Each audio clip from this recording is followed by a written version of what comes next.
गांधी ने कहा था, जिसके लेखक हैं श्री राजेश कुमार और निर्देशक विष्णु झा।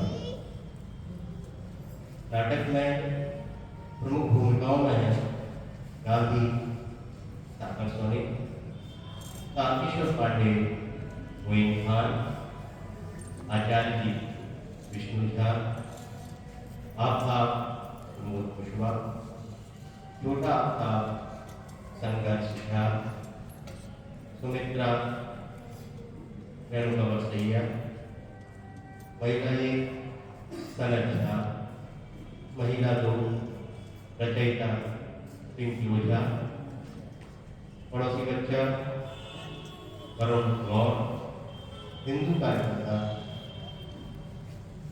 राज भार्गव, प्रियांशु ओझा, दंगाई एक सौरभ सोनी, दंगाई दो बिट्टू राठौर, सोहरावर्ती यश Kushwaha.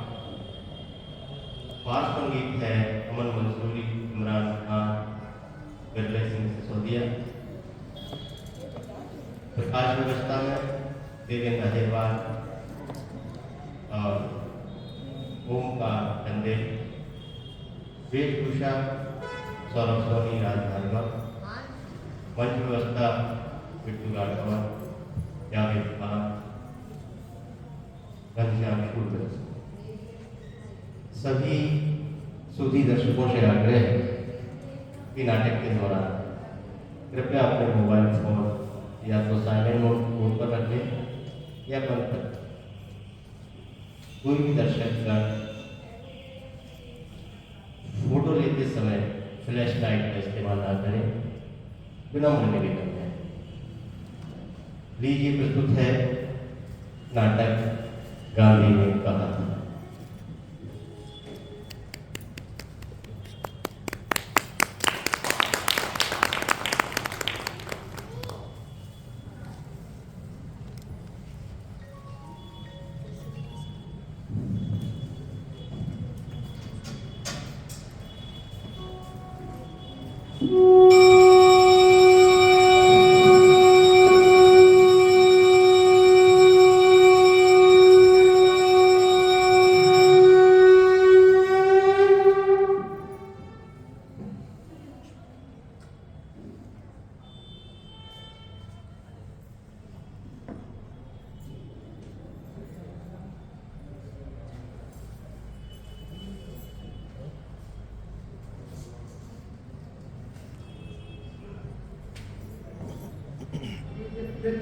With destiny, and now the time comes when we shall redeem our pledge, not wholly or in full measure, but very substantially.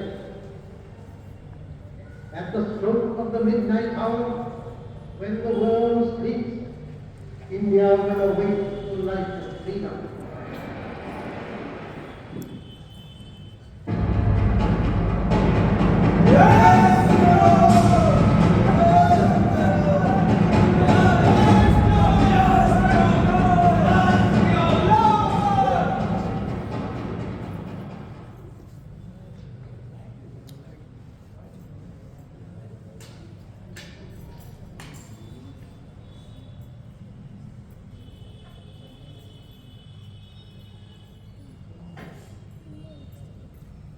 सरदार, मैंने गंभीर खतरा मोल ले लिया। अब मैं कलकत्ता के मुस्लिम मोहल्ला बेला घाट में रह रहा हूं। भविष्य ही बताएगा परिणाम क्या होगा। आप देखते रहिए, मैं लिखता रहूंगा। बाबू, ये कैसी आजादी? अगर सांप्रदायिकता की आग ने हमारे देश को लपेट लिया तो हमारी आजादी बच नहीं पाएगी। हमारी सपनों की आजादी का स्वरूप ये तो नहीं था बाबू। नफरत, घृणा, द्वेष, हिंसा, प्रतिहिंसा।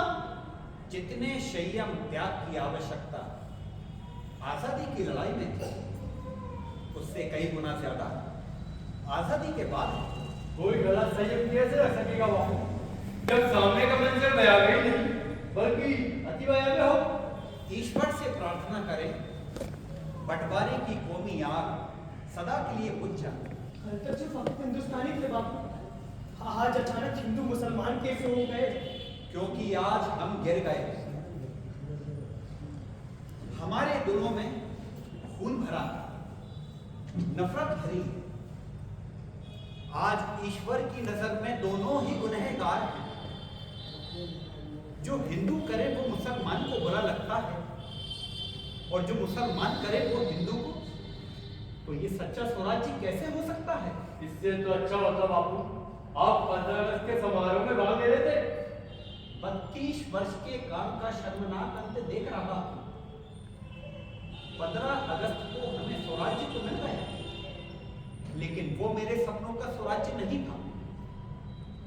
ये कैसा स्वराज्य है जहां हिंदू मुसलमान का दुश्मन है पर मुसलमान हिंदू और सिख का? बापू आपकी बात तो सारा देश सुनता था, लेकिन आज मेरी कौन सुनता है? नेता आपके साथ न हो, लेकिन जनता तो आपके साथ है। जनता भी मेरे साथ नहीं है। पंजाब के लोग मुझे हिमालय पर जाकर संन्यास लेने को कहते हैं। लोग मेरे फोटो पर माला चढ़ाने के लिए तैयार हैं, मगर मेरी बात सुनने को ना तो नेता तैयार है ना ही जनता। शायद मेरा जीवन कार्य समाप्त हो चुका है। भगवान अब और अपकट से बचा ले तो कृपा हो। मैंने तो इसी विश्वास में अपने आप को धोखा दिए बैठा हूं कि जनता हिंसा से बंधी हुई है। फिर ये उपवास क्यों है बापू, किसके लिए? सांप्रदायिकता का जो जहर लोगों के मन में उतर गया है, उसे उपवास की अहिंसा से उतारने के लिए। इसलिए मैंने मना कर दिया था कि मैं 15 अगस्त के समारोह में भाग नहीं ले सकता, जहां हिंदू और मुसलमान के दिलों में धो भरा हो। वहां आजादी का जश्न क्या मनाना है? मैं तो अंग्रेजों के साथ करता था, मगर यहां मैं किसके साथ करूं? अपने ही भाइयों से कैसी लड़ाई, कैसी स्पर्धा, कैसा मनमुटाव? अगर देशवासी संभले नहीं तो हमारी आजादी खोखली रह जाएगी। लोग तो पागल हो गए हैं बापू, आपकी बात कौन सुनेगा? सुनेंगे, लोग जरूर सुनेंगे। लोग जानवर में तब्दील हो गए हैं बापू। उन्हें मेरी बात सुननी ही होगी, वे किसी की बात सुनने के लिए तैयार नहीं है। लेकिन ये नरसंहार रोकना जरूरी है। वे भूल गए हैं तमाम आदर्श और विचार। अगर हिंदू मुसलमान एक साथ नहीं रहे तो विनाश होगा। किसी को आपके उपवास की परवाह नहीं है बापू। ना हो, लेकिन जब तक ये हिंसा का तांडव रुक नहीं जाता, चारों ओर शांति नहीं हो जाती, मैं अपना उपवास तोड़ूंगा नहीं। बापू आप समझते क्यों नहीं? अब आपकी जवानी के दिन नहीं रहे, आप काफी कमजोर हो गए हैं बापू। लेकिन विचारों का खून होते हुए मैं हरगिज नहीं देख सकता। बापू को बास में आपको कुछ हो गया तो देश भर में आग लग जाएगी। उससे पहले मैं खुदा के दरबार में हाजिर हो जाऊंगा। अब अगर शांति हो जाए तो थोड़े दिन बाद फिर दंगे होने लगे तो तब मैं आमरण अनशन करूंगा। शांति बहाल होने पर भी मैं अपना उपवास तोड़ूंगा नहीं। तब मैं पानी का भी त्याग कर दूंगा। जब सत्य और अहिंसा का उपहास होने लगे तो मैं जीवित रहना नहीं चाहूंगा।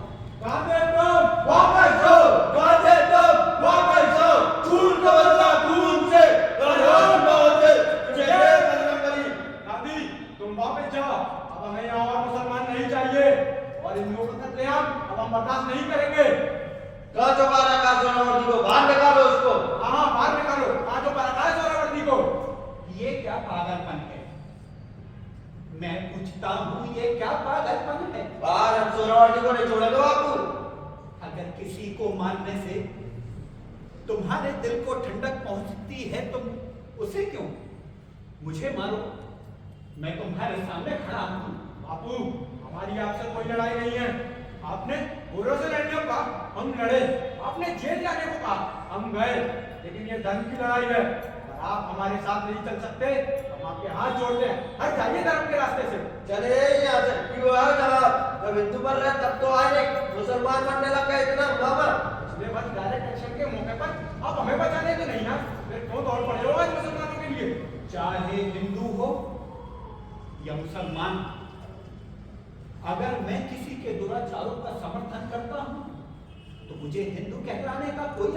नहीं।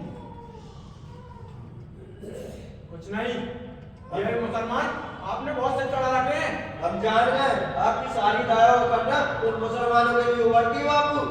पिछले वर्ष मुसलमानों ने जो किया वो बुरा किया, लेकिन 40 का बदला 47 से तो नहीं लेना चाहिए। एक अगर बदमाशी करने पर उतारू हो जाए तो क्या सभी को अपने संस्कार छोड़कर गुंडागर्दी करनी चाहिए? क्या धर्म के नाम पर औरतों और बच्चों को मार डालना ही जिंदगी का एकमात्र उद्देश्य रह गया? ये कैसा धर्म है जो संहार करे? तो क्या हम आपके हाथ रखे बैठे रहे हैं? लेकिन ईंट का जवाब पत्थर से तो कभी नहीं देना चाहिए। नोआखली में भाई हिंदू भाई कर रहे हैं, वहां तो आप गए नहीं। मैं नोआखली ही जा रहा था, आप ही के रिश्तेदार मुझे वहां बुला रहे, लेकिन अब मुझे कलकत्ता में रहकर ही उनका रक्षण करना होगा। इस प्रकार मैं हिंदू और मुसलमान दोनों की ही सेवा कर पाऊंगा। आप लोगों को मेरा विरोध करना है तो कर लीजिए। अब मैं बूढ़ा हो गया हूं, लगता नहीं ज्यादा दिन जीवित रह सकूंगा।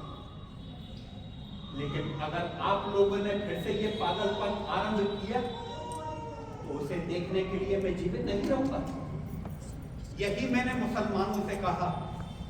नोआखली में और दंगे हुए तो मुझे मरा पाओगे। लो खाओ ये रोटी और खत्म करो अपना उपवास। नहीं चाहिए हमें उपवास से तुम्हारी मौत का कलंक। जाओ, मैं कहता हूं नहीं होगा यहाँ और खून खराबा। नहीं करेंगे हिंदू और मारकाट। इसके बाद अगर एक भी हिंदू मरा तो मुसलमानों की लाशें बच जाएंगी, लाशें। चलो रे। कुछ परेशान मालूम पड़ते हो। उससे आपको क्या? आपको तो शांति मिली, सत्य अहिंसा की जीत हुई, पर अब मेरा क्या होगा? क्या करूं मैं? कैसे जीऊं? किसके सहारे ये जीवन गुजारूं? कौन हो भाई? आपकी लड़ाई का एक हारा हुआ सिपाही तारकेश्वर पांडे। क्या बात है तारकेश्वर? ये कैसा बंटवारा है बाबू, जो देश को 2 टुकड़ों में बांटने के साथ साथ दिलों के भी टुकड़े कर गया? जिसके जहर लगे तीरों ने मासूमों को भी नहीं बख्शा। कितना छोटा था मैं, भोला, मासूम, भेदभाव से अनजान, दुनिया के छलावे से दूर। कम वक्तों ने उसे भी नहीं छोड़ा। जिन गलियों में पंजों के बल बोलकर करता था, जिसे गोद में लेकर खिलाया करते थे, जिसकी तोतली बोली में खुद भी तुतला कर बोला करते थे, उस कोमल अबोध चोले के पेट में चाकू डाल दिया। हे राम, काट कर गटर में फेंक दिया। ये कैसी बर्बरता है, कैसी हैवानियत है ये। मनुष्य इतना नीचे कैसे गिर सकता है? हे ईश्वर, सबको सन्मति दे। मुसलमानों ने हत्या की है मेरे सूरज की, और तालीम आप हमें दे रहे, खून की नदियां को बहा रहे, और उपवास हमें रोकने के लिए कर रहे हैं। मेरा उपवास इसी बर्बरता के खिलाफ है। मरने वाला ना तो हिंदू होता है, ना ही मुसलमान, होता है इंसान। और हमें इंसान को बचाना है, इंसान को बचाने के लिए कुछ करना है, और उपवास इसके लिए कारगर हथियार है। क्या किया था मेरे सूरज ने? भला किसी का क्या बिगाड़ा था मेरे सूरज ने? बताओ, किसकी आजादी में मैं रोड़ा था? ना तो वे हिंदू का अर्थ जानता था और ना ही मुसलमान का, ना तो वे हिंदुस्तान बनने का पता था और ना ही पाकिस्तान। धीरे रख तारकेश्वर, मैं तो लुट गया, बर्बाद हो गया बाबू। इस संकट में ईश्वर ही सहारा है। जो एक इंजेक्शन के दर्द को सह नहीं पाता था, खंजर के दर्द को भला कैसे सहा होगा? किस तरह जमीन पर परिंदे के माफिक तड़प कर लौटा होगा? ये सब देखने से पहले मेरा कलेजा फट क्यों नहीं गया? अरे मार नहीं दे तो मुझे मारते, मुझे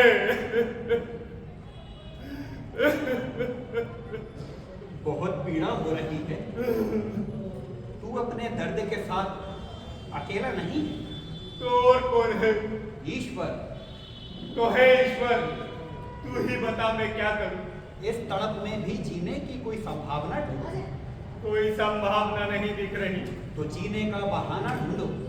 नहीं मिल रहा बापू। कोशिश करो, कोई ना कोई रास्ता जरूर निकलेगा। है कोई रास्ता, कोई संभावना जो दिल को सुकून दे सके? रास्ता जरा दुर्गम है। बेटे की मौत से ज्यादा दुर्गम तो नहीं हो सकता। कई बार तुम्हारे पैर लड़खड़ाएंगे। सत्य का सिद्धांत बन देगा। निश्चय अनिश्चय के द्वंद में घिरोगे। छेद भेद कर दूंगा द्वंद के इस मकड़ जाल को। तो जाओ, लौट जाओ उस अंधेरे में। अंधेरे में? उसी अंधेरे में बढ़ो, आगे बढ़ो और तलाशो सूरज। सूरज? एक और बच्चा जिसके माँ बाप की हत्या दंगे में हो गई, उसको अपनाओ, उसकी परवरिश करो, मगर ख्याल रहे वो बच्चा मुसलमान का हो। मुसलमान? मुसलमान का ही क्यों बापू? क्योंकि जिस कौम के प्रति तुम्हारे दिल में इंतकाम की आग धधक रही है, उसे शांत करने का मात्र यही एक जरिया है। इससे तो और अशांति हो जाएगी। दोनों कौमों के बीच जो दूरी है वो तभी मिट सकती है जब दोनों एक दूसरे के करीब आए। अविश्वास और घृणा हमारे दिलों को जला डालती है तारकेश्वर। और कोई रास्ता नहीं है बापू? यही एक रास्ता है तुम्हें अपने दर्द से उभरने का, अंदर बैठी सघन पीड़ा के भंवर से बाहर निकलने का। देखना, तुमको सुकून मिलेगा, मन को शांति मिलेगी, सत्य को शक्ति मिलेगी, हिंसा को मिलेगी हार, अधर्म को शिकस्त और फिरका परस्ती को एक करारा झटका। करूंगा बापू। ईश्वर भला करे। वो सब कुछ करूंगा जिससे मन को शांति और सत्य को शक्ति मिलेगी। निर्बल केवल राम। हिंसा का जवाब हिंसा नहीं है, अहिंसा है, प्रेम है, सत्य है, भाईचारा है।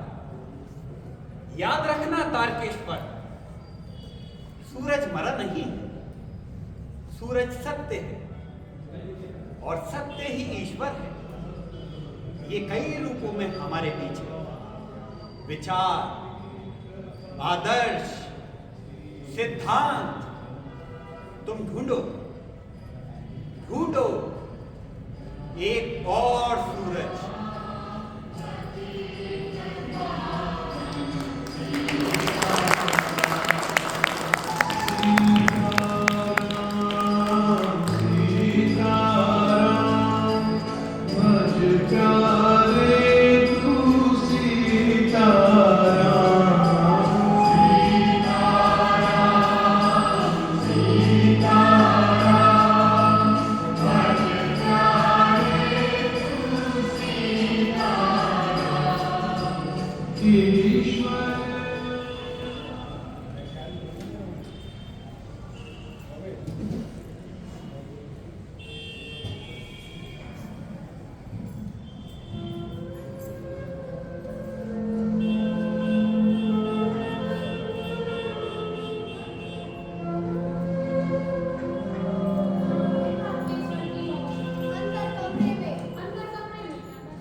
सूरज का आने का समय हो गया है, बल्कि ना आज तो देर हो गई है। देखो ना काकी माँ, गली में कितना अंधेरा हो गया है, सूरज अभी तक नहीं आया। देख रही हूँ आजकल पढ़ाई से ज्यादा मन खेलने में लगने लगा है उसका। अरे पांडे जी की डांट का भी कोई असर नहीं होता उसके ऊपर। बच्चे भी कम जिद्दी नहीं होते, बाहर तो घंटों खेलते रहेंगे, घर आए भूख भूख की रट लगाने लग जाए। अरे बाप बेटे, दोनों का एक सही हाल है। खाना परोसने में जरा सी देर हो जाए ना तो आसमान सर पर उठा लेते हैं। तू समझती क्यों नहीं सुमित्रा? समझने की कोशिश कर। अरे काकी, अब मेरा सूरज तेरा सूरज नहीं है क्या? अरे आए तो जरा डांटना है ना। हिम्मत से काम नहीं सुमित्रा, तेरा सूरज आ गया मेरा सूरज।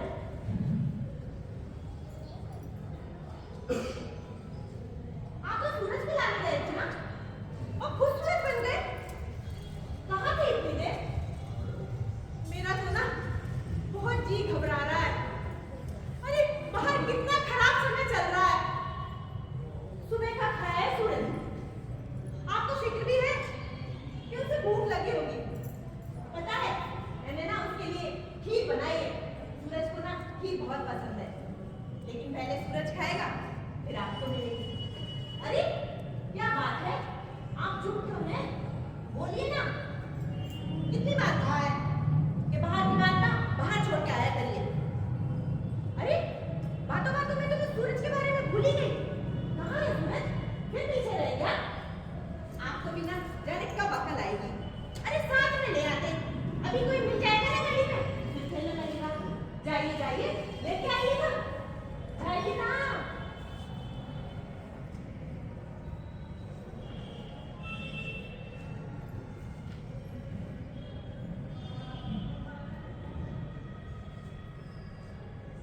अब ये कौन है? तेरा सूरज। मेरा सूरज? ये क्या कह रहे हैं? सच कह रहा हूँ। ये मेरा सूरज कैसे हो सकता है? क्यों नहीं हो सकता ये तेरा सूरज? अरे किसी का बेटा भला मेरा सूरज कैसे हो सकता है? अब ये किसी का नहीं, हमारा बेटा है। हमारा? किस धर्म का है? क्या जाति है? मुसलमान है। मुसलमान? छी, ब्राह्मण के घर मुसलमान का बच्चा, सब कुछ आप पवित्र कर दिया। अरे जाइए जाइए, ले जाइए, इसे बाहर बिठा के आइए। अब ये कहीं नहीं, हमारे साथ ही रहेगा। हमारे साथ क्यों? क्योंकि यही तेरा सूरज है। ये तेरा मेरा क्या लगा रखा है? ये मेरा सूरज नहीं है। तो मित्रा ये तेरा ही सूरज है। आखिर आप बाप भी तो सूरज ही होता है। आप भी कमाल करते हैं। अरे किसी का आफ्ताब भला मेरा सूरज कैसे हो सकता है? क्योंकि मर गया तेरा सूरज। जिस सूरज की प्रतीक्षा में तुम अपने पल के बिछाए बैठी हो, अब कभी नहीं आएगा। जिस सूरज के लिए ना जाने क्या क्या पकवान बनाए रखी हो, अब कभी खाना नहीं आएगा। आज तो हो गया हमारा सूरज। आखिर तुम्हें यकीन क्यों नहीं हो रहा है? सच स्वीकारते डर क्यों लग रहा है सुमित्रा? यही सच है। देखो, गौर से देखो, खून से तले सूरज के कपड़े। इस खून को नहीं पहचानती, अपने ही खून को भूल गई। अरे ये तेरा ही खून है, तेरे सूरज का। होश में आओ सुमित्रा, होश में आओ। यथार्थ को समझने की कोशिश करो। भ्रम के भूल भुलैये से बाहर निकलो। सूरज अब नहीं रहा, वो चला गया है दूर, इतनी दूर कि अब कभी लौट कर नहीं आएगा। सूरज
बंटवारे की आग ने तारकेश्वर पांडे के जीवन को अंधकार में कर दिया है। असमंजस में हो, हारा तो हिंसा या प्रतिहिंसा? जीता कौन? राष्ट्रवाद या सांप्रदायिक सद्भाव? यहाँ क्यों आए हो? यदा यदा हि धर्मस्य ग्लानिर्भवति भारत अभ्युत्थानम् अधर्मस्य तदात्मानं सृजाम्यहम्। अर्थात जहाँ जहाँ धर्म की हानि होती है, धार्मिक लोगों का उपस्थित होना अनिवार्य हो जाता है। लेकिन यहाँ धर्म की कोई हानि नहीं हो रही। एक मुसलमान के बच्चे को घर में छुपा कर बैठे हो और कह रहे हो धर्म की कोई हानि नहीं हो रही है। लेकिन जान लो कि देशभक्त होने के नाते हम ऐसा कुछ भी अनुचित नहीं होने देंगे जो धर्म विरुद्ध हो और राष्ट्र अहित हो। देशभक्ति का कर्तव्य भी मालूम है। अच्छी तरह से हिंदुत्व और हिंदू जनता की सेवा करना, क्योंकि 30 करोड़ हिंदुओं की स्वतंत्रता और उनके अधिकारों की रक्षा करना संपूर्ण संसार के 5वें हिस्से की रक्षा करने के बराबर है।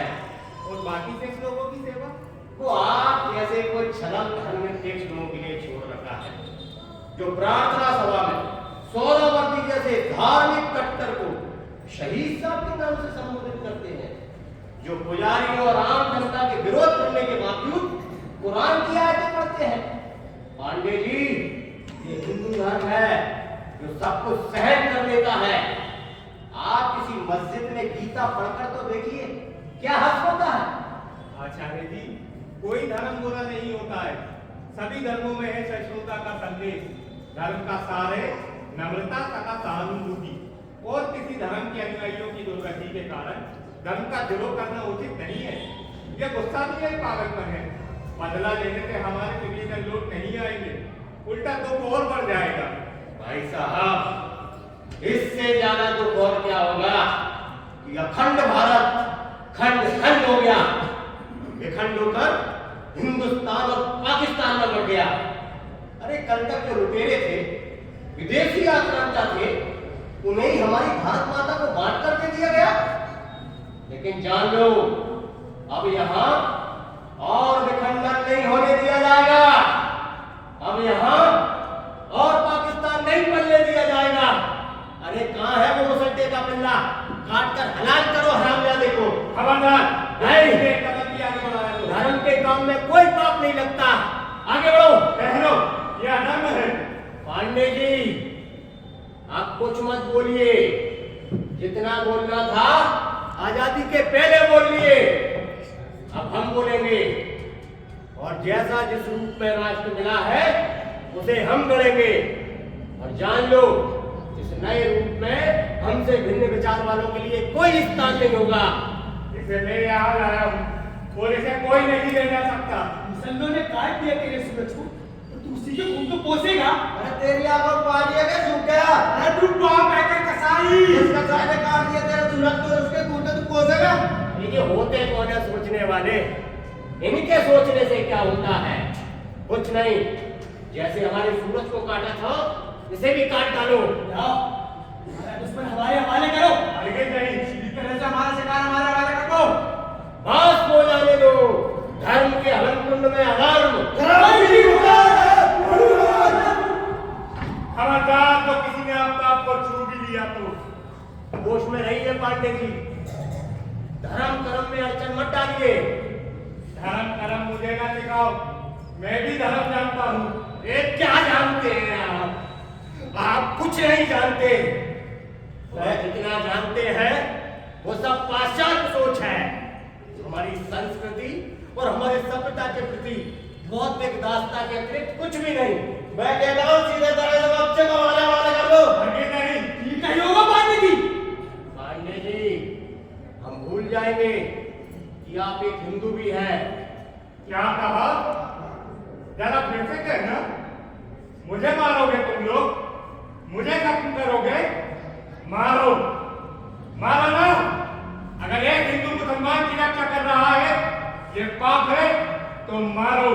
अगर एक हिंदू मुसलमान को हलाल करने से रोक रहा है, ये धर्म विरुद्ध है, तो मारो।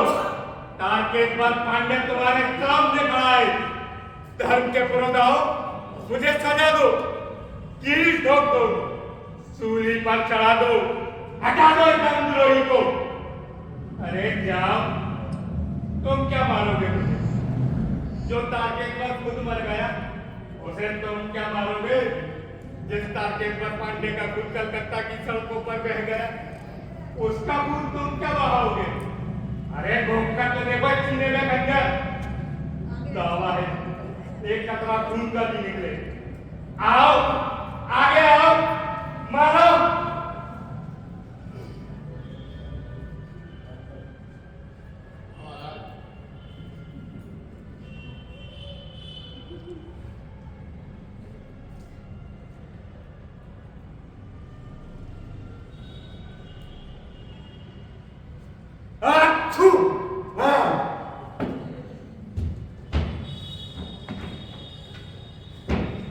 लेकिन याद रखना तारकेश्वर, जो गांधीवाद का भूत जो तेरे सर चढ़कर बोल रहा है, एक दिन उतरेगा। और यही सपोला जिसे तू गांधीवाद का दूध पिला रहा है, एक दिन सांप बनकर डसेगा। तेरी ही धर्मनिरपेक्षता पर सांप्रदायिकता का डंक मारेगा ये सपोला। फिर याद करना मुझे और मेरे राष्ट्रवादी धार्मिक चिंतन और उस चिंतन पर मनन करने वाले आचार्य देवनाथ को।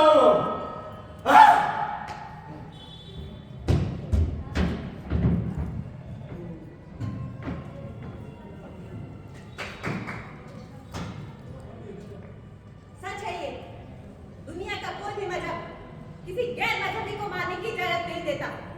लेकिन ये भी सच है कि कोई भी धर्म जबरदस्ती किसी को बेटा बनाने की इजाजत भी नहीं देता। आपको मेरी कसम, मेरा मरा मुंह देखोगे अगर इस बच्चे को दहलीज के अंदर लाए तो। सुमित्रा, सुमित्रा मेरी बात तो सुनो। सुमित्रा, सुमित्रा दरवाजा खोलो। सुमित्रा,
दिया करो, सब पवित्र हो जाएगा। हाँ हाँ, उड़ा लीजिए धर्म का मजा। नास्तिक और कल भी कह सकते हैं। बापू को तुम नास्तिक समझती हो? वे तो अपने आप को सबसे बड़ा हिंदू मानते हैं। कहते हैं देश का अगर सारा हिंदू भी अपना धर्म परिवर्तन कर ले, फिर भी मैं अकेला हिंदू बना रहूंगा। राम जाने कैसे हिंदू बने रहेंगे। कहते हैं छुआछूत खत्म करो, सवर्णवादी शूद्र बनो। जब विधाता ने ही हिंदू को स्वर्ण और शूद्र बनाया है, तो दूसरे होते कौन है धर्म के साथ छेड़छाड़ करने वाले? अस्पष्टता का विधान धर्म में नहीं है सुमित्रा, ये तो शैतान की चाल है। और शैतान ने हमेशा शास्त्रों की दुहाई दी है। और सुमित्रा, छुआछूत हिंदू धर्म के माथे पर लगा सबसे बड़ा कलंक है। जितनी जल्दी हो इस कलंक को धो लेना चाहिए, नहीं तो ये मुर्दा धर्म बनकर रह जाएगा। खाली कलंक धोने से कुछ नहीं होगा। अरे व्यवहार में भी तो कुछ करना चाहिए। सुमित्रा, गांधी ने जो कहा वही किया। उनकी कथनी और करनी में कोई फर्क नहीं है। वो तो अपना शौचालय खुद ही साफ करते हैं, बल्कि हमको भी ऐसा करने के लिए कहते हैं। बस बस, बहुत हुए गांधी बाबा की प्रवचन। अब पंचना ले लीजिए। ला, अरे बाएं नहीं दाएं हाथ कीजिए। ब्राह्मणों के इतना भी नहीं जानते। अम्मी मुझे भी। हाँ हाँ, इसे भी दे दो। मेरा धर्म भले ही जाए, मगर मैं किसी और का धर्म नाश नहीं होने दूंगी। अब इसमें धर्म कर्म कहाँ से आ गया सुमित्रा? ये तो केवल बताशा है। ये बताशा नहीं है। तो शक्कर है। शक्कर भी नहीं है। तो तू ही बता अमिताभ बेटे, तू क्यों रोज पूजा के समय यहाँ बैठा रहता है? अब्बू मुझे बतासे बहुत अच्छे लगते हैं। अच्छा, और उसमें बोली तेरी अम्मी की धर्म की खट्टी मीठी चाशनी? वो प्रसाद मम्मी ने मुझे कभी दिया ही नहीं। दे दो सुमित्रा, भगवान का असली भक्त तो यही है। हमें तो तुम जबरन थमा देती हो, वो भी बिना नहाए धोवाए ब्राह्मण को। अरे तेरा ये बाप तो रोज सुबह ही नहा धोकर बैठ जाता है, और जानती हो रोज मेरा बेटा यही तो खाता है। और सुमित्रा, इतनी आसानी से अगर धर्म का नाश होने लगे, तो इस धरती से धर्म कब का खाली हो गया होगा। मम्मी तो ना पसंद है, इसको जाने को खबर। चल आगे हट कर। ले ले मैं भी आई अम्मी। ले, ये ले और ये सारा ले ले। चल।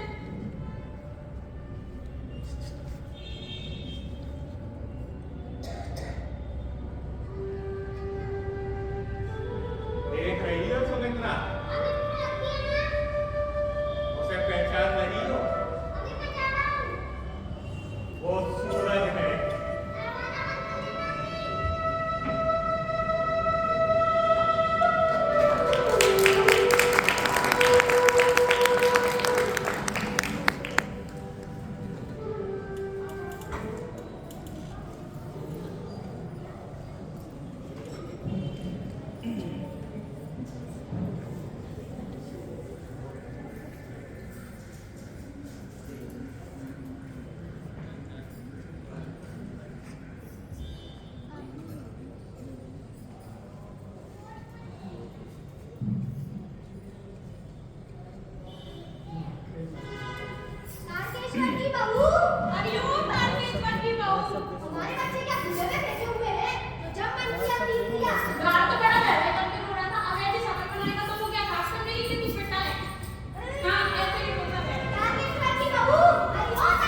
बता बता अब जाएगा खेलने?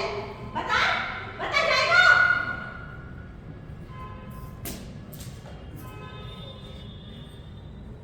आने दे पांडे जी को, आने दे पांडे जी को। अरे जरूर कहूंगी। पता नहीं किस जन्म का बदला ले रहा है। और पांडे जी से भी कितनी बार कहा कि इस झंझट को घर से दूर रखे। अरे माने तब ना। उनके ऊपर तो अरे गांधी बाबा का भूत सवार है। घर पर बच्चा बिठा गए और खुद हफ्तों घर से बाहर रहते, कभी इस आंदोलन में कभी उस आंदोलन में, और ये घर का आंदोलन मेरे मत्थे छोड़ गए। अरे और इससे भी कितनी बार मना किया है कि मत जाया कर उनके साथ खेलने। अरे माने तब ना ये, वो माने भी क्यों? अरे अपना जना हो तब ना। अरे हमने तेरा क्या बिगाड़ा है? अरे क्यों परेशान करके रखा है? वैसे ही सारा टोला पांडे जी से खार खाए बैठा है, और ये आग में गिरी बैठा।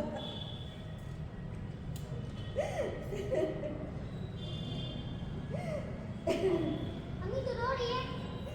मैंने दिल दुखाया ना, तुम्हारा मना करने पर भी मैं जल्दी चला गया ना, मुझसे बड़ी भूल हो गई थी। मैं कान पकड़ता हूँ। एक बात पूछो अम्मी, तू हिंदू है? तू तो अरे अम्मी ये मुसलमान क्या होता है? अरे क्यों कर रहा है ऐसी बातें?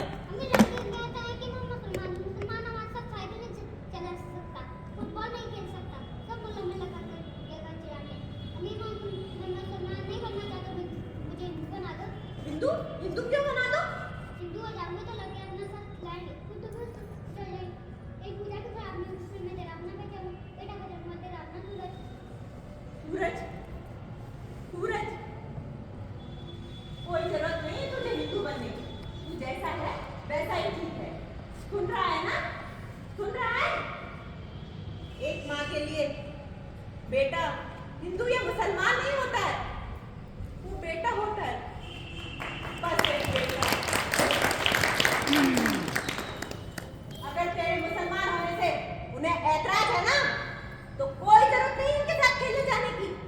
वो तेरे लायक नहीं है, समझा? अरे तुझे तो चोट लगी है, लड़कों ने मारा? कितना मारा है? अरे मार खाए मेरा बेटा और उन्हाना लेके आई वो महारानियां। मैं भी ना गुस्से में ना बिल्कुल पागल हो जाती हूँ, बिल्कुल कसाई बन जाती हूँ। तुझे ना भूख लगी होगी, मैंने ना तेरे लिए खीर बनाई है, खाएगा? अभी लाती हूँ।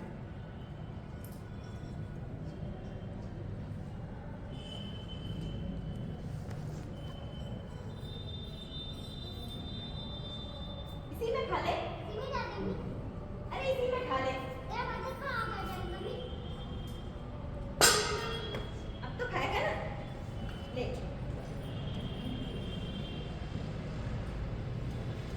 ले खा ले। अरे तेरी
अच्छा अच्छा पतलू कहेंगे। भाई ये कपिल भी कमाल का खिलाड़ी है, जब मारने पर आ जाए ना अच्छे अच्छे गोलों में घुस भर देता है। देखो देखो आफ्ताब इधर ही आ रहा है, अब मजा आएगा। शुक्र बाबू ने टच की आवाज तेज करना। आओ आफ्ताब बेटे आओ, देखो कैसी धुनाई हो रही है पाकिस्तानियों की। क्या स्कोर हुआ था? 8 विकेट पर 212 रन, बस 30 रन और चाहिए जीतने के लिए। अब तो जीत जाएगी इंडिया। क्यों नहीं, देश की प्रतिष्ठा जो दांव पर लगी है। क्यों रे वो चाय का क्या हुआ? अरे वो लाइन बैठ के कमेंट्री सुन रही है, उसकी दुकान बंद है। भाई ये क्रिकेट ने तो कमाल कर दिया, अच्छे अच्छे दिग्गज नेता जो नहीं कर सके वो इस क्रिकेट ने कर दिखाया। जन जन में देशभक्ति की भावना भर दी। और सुनाओ आफ्ताब बेटे, कैसा चल रहा है तुम्हारा शोध का? बस थोड़ा सा रह गया। अन्यथा ना लेना बेटा, मुझे तुम्हारे शोध का विषय कुछ जचा नहीं। ऐसे किसी धर्म विशेष पर शोध करके क्या तुम उन्हें मुख्य धारा से काट नहीं रहे हो? उनके अंदर अलगाव पैदा नहीं कर रहे हो? मुसलमानों की गरीबी और उनकी जलालत की वजह तलाशना कोई अलगाव फैलाना नहीं है चल। ये तो तरक्की पसंद ख्यालात है कि हमारा एक भाई शिक्षा, अंधविश्वास और मजहबी कट्टरता के दलदल में धंसता जा रहा है, उसे रोके और सही राह दिखाए। मेरा ये शोध इसी दिशा में एक छोटा सा प्रयास है। शाब्दिक जंजाल में मत उलझाओ, तुम्हारे तरक्की पसंद ख्यालात का मुखौटा अब बेनकाब हो चुका है। अरे बेहतर होगा अपने असली चेहरे में रहो, ताकि लोग जान सकें कि तुम क्या हो।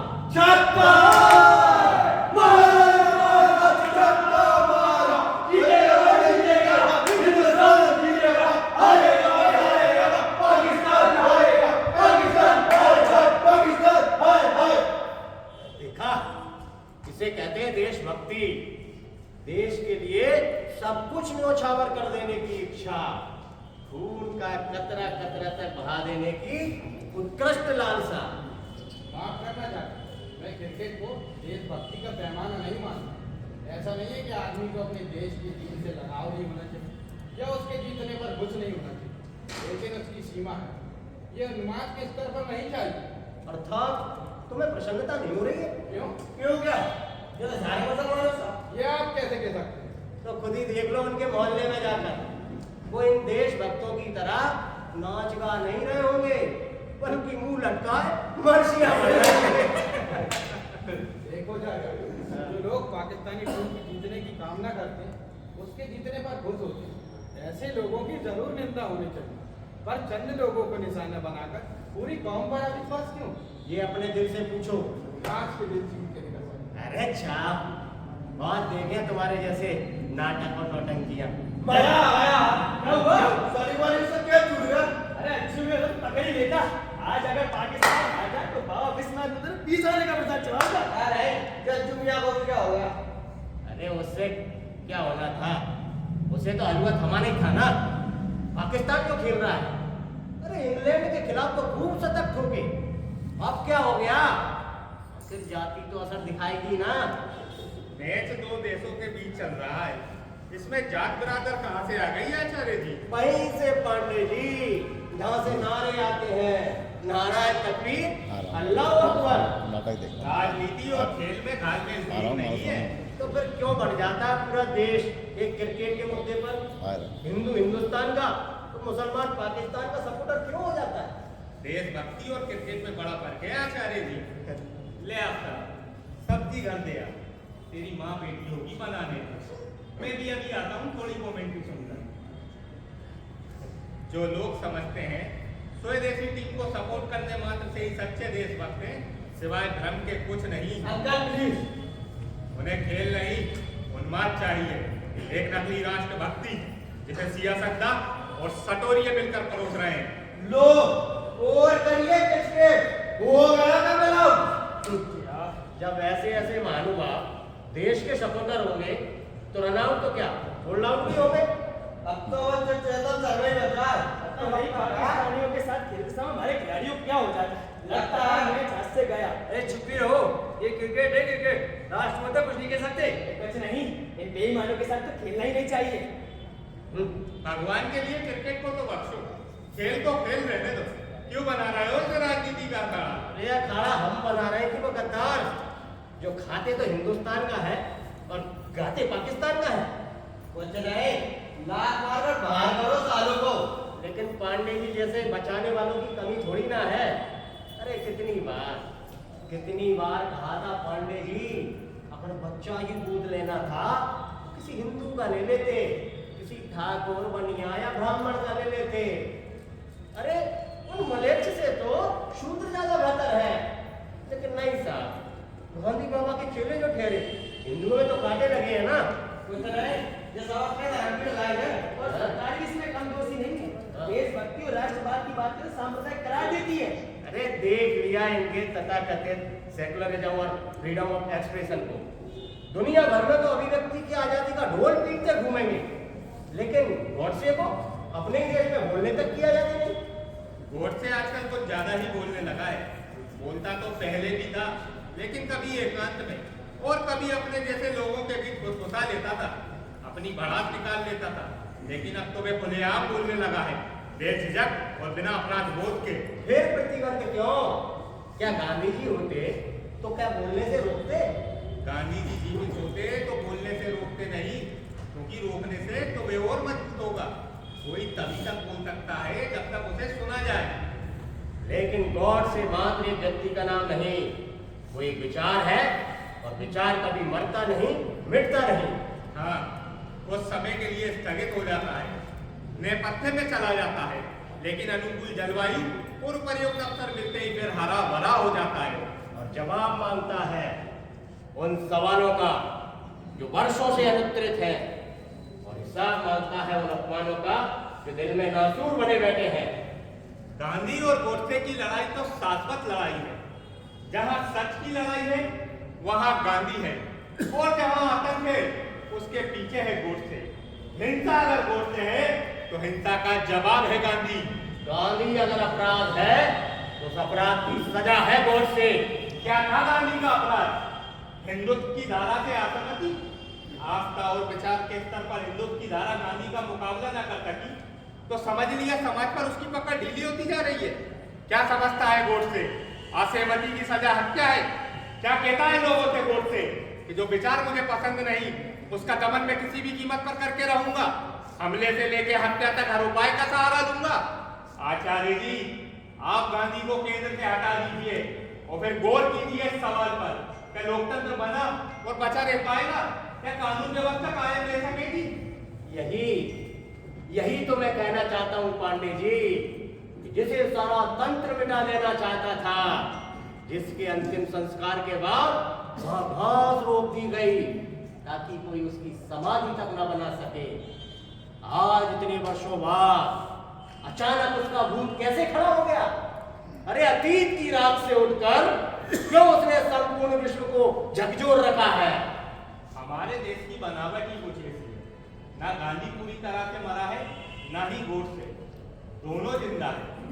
हिंसा हर बार अहिंसा की छाती पर गोली दागती है और गांधी टुकड़ों में बढ़ जाता है, पर मरता नहीं है। बिल्कुल यही कहानी गोडसे की भी है। फांसी के फंदे पे लटका देने वर्षे में मर नहीं जाता। गोडसे आज भी जिंदा है, बल्कि ज्यादा मजबूत और संगठित होकर, लाठी, गोली और बंदूक लेकर। गोडसे को बोलने से हम कहां और कब तक रोकेंगे आचार्य जी? मैं तो कहता हूं बोलने दो गोडसे को, होने दो गांधी और गोडसे के बीच मुकाबला। देश की जनता खुद फैसला कर लेगी तो उसे गांधी गोडसे के साथ रहना है या फिर गांधी के।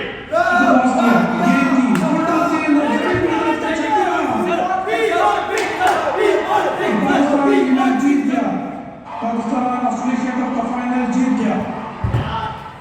जमीन की रात को शानदार बैटिंग। आपके गलास नगर में मियां भाई कांगड़ा कर रहे हैं।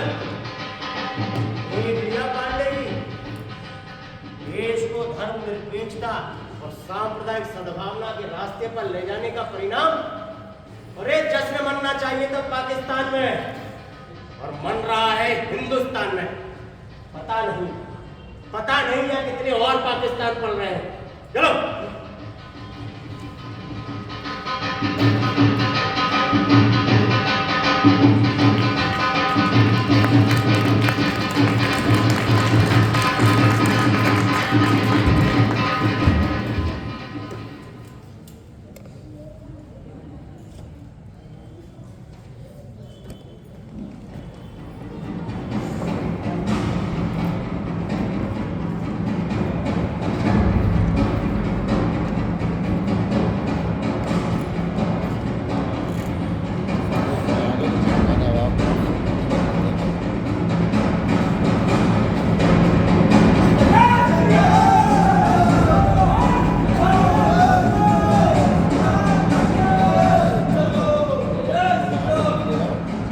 चलने हो तो कोई दिक्कत नहीं, धन्यवाद।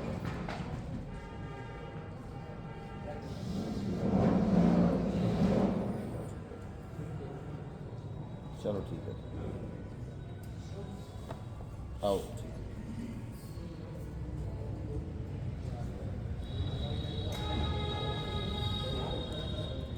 अरे रुक, हीरो तुझे से कह रहा हूँ, रह रहा है क्या? अबे रुक साले, अबे इतनी रात को किधर जा रहा है? घर कहाँ पड़ता है? कौन से मोहल्ले में? अबे रामनगर रहता है, रहीमनगर। खटिया टोला। खटिया टोला? तो हिंदू मुसलमान दोनों रहते हैं। अब तेरी बात का चल गया क्या? बता कौन है? हिंदू या मुसलमान? इंसान। इंसान? अबे आदमी क्यों होना चाहिए? इंसान क्या होता है? अरे कब भी होता है उस्ताद। ज्यादा अंग्रेजी ना छाट, तुम तो खान के पिला दूंगा। बोल उस्ताद, देखने से तो अफसर को मियां भाई लग रहा है, बोले तो पैंट उतार के देखूं। जरूरत नहीं है, साले का थोबड़ा ही बताता है कि हिंदू है। अरे हिंदू है तो मारा सीमा। अरे अरे अरे रुको यार, क्या कर रहे हो? ये अपना आफ्ताब है। अरे कौन आफ्ताब? अरे वो तानेश्वर पढ़ने का कोर्स होता, पहले बताने में क्या शर्म आ रही थी क्या? कि अपना मियां भाई है। अरे उस्ताद, वो मुझे पढ़ो।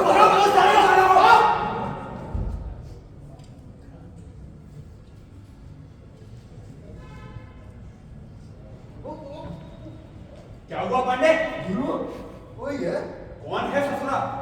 एक तो दाढ़ी है या चुटिया धारी? गाड़ी तो है नहीं गुरु। लेकिन क्या साला मुसल्ला होगा? मसाला। बोल कौन है तू? बोल हरामी कौन है तू? बोल पंजे की मुसलमान। यस, आई एम ए मुस्लिम। मुसल्ला, मुसलमान। क्या?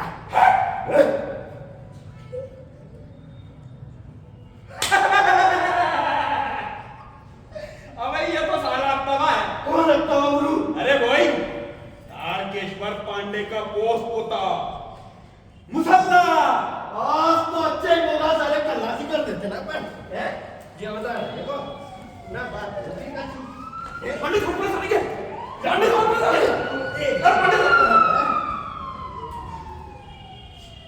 सुनो, मैं अवतार हूँ, तारकेश्वर पांडे का पोस पोता मुसल्ला, मुसल्ला, मुसलमान, मुसलमान।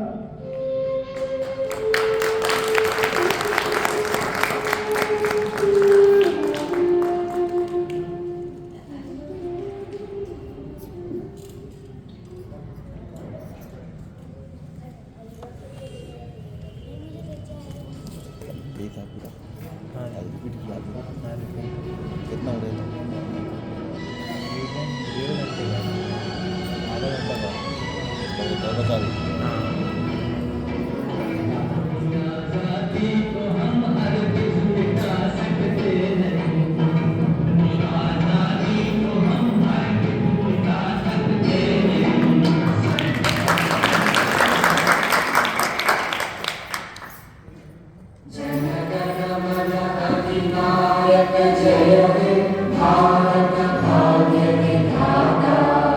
पंजाब सिंध गुजरात मराठा द्राविड उत्कल गंगा विंध्य हिमाचल यमुना गंगा उज्जल जलधि तरंगा तव शुभ नामे जागे तव शुभ आशीष मांगे गाहे तव जय गाथा जन गण मंगल नायक जय हे भारत भाग्य विधाता जय हे जय हे जय हे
दो हाँ, मैं झंडा फहराएंगे। देखो तो ये दो चरखा काफी पुराना पड़ने लगा है। माने नहीं जाने से। अब तो खादी भी पॉलिस्टर के धागे से बनने लगी है।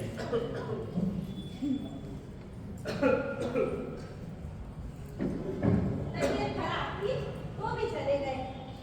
आज की दुनिया में सत्य अहिंसा की कौन दुहाई दे सकता है? मिलाए गांधी बाबा से। बहुत ढूंढा, कहीं मिलेगी नहीं। मुझे तो रोज मिलते हैं। तो मैं कहा कभी किसी बनिए की दुकान पर मल्टीनेशनल कंपनी का नमक बेचते हुए, तो कभी कोई रोजगार दफ्तर में अपने बेटे हरि के लिए रोजगार की जुगाड़ भिड़ाते। एक दिन मुझे देखकर बोले, सुमित्रा बेटी, तारकेश्वर से कहना कि वो भी आफ्ताब के लिए कोई कोटी फिट कर ले, ज्यादा आदर्शवाद के चक्कर में न पड़े। गांधी का तुम मजाक उड़ा रही हो? मजाक? अगर ये मजाक है तो वो क्या है जो सरेआम गांधी का नारा देके उनके विचारों का कत्ल कर रही है? तो इसमें गांधी का क्या दोष? तो क्यों सौंपी ऐसे हाथों में सत्ता जिनके लिए मुल्क महज एक चारागाह है? लड़ाई अभी खत्म नहीं हुई है सुमित्रा। अरे कब तक लड़ेंगे? जब तक कि सपना पूरा नहीं हो जाता। अरे बूढ़े हो गए हैं, बूढ़े। बुढ़ापे को मैं उम्र से नहीं मानता। गांधी जी तो अंत तक लड़ते रहे थे।